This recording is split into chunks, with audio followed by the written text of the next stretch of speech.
اللي وصوني على الشغل العراقي، هذا هو الشغل العراقي، شغل معاملنا اللي بالعراق، شغل خياطاتنا العراقيات باسبوع الترتيب. طبعا هذا الشغل لا يعلو عليه، شغل نازك ومرتب باسبوع الترتيب مالته. هذا هو الشغل العراقي. خلينا نشوفكم موديلات اسبوع الترتيب مالته. قرقيعانكم هالمره برعايه الجامعه بيبي باسبوع التطريز. باعي لي الشغل، باعي لي. هذا راح يكون اصغر قياس، تعال شوفوا اكبر قياس.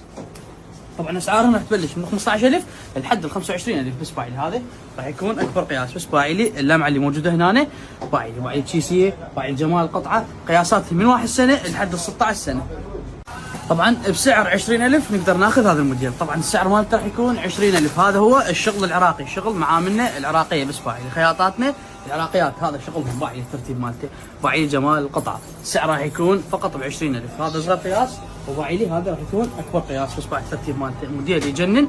طبعا يجي شالكي بهذا الشكل وهذا الترتيب بعد التطريز مالته. شغل خاص نص للجامعه بيبي، شغل عراقي. السعر راح يكون فقط ب 20000.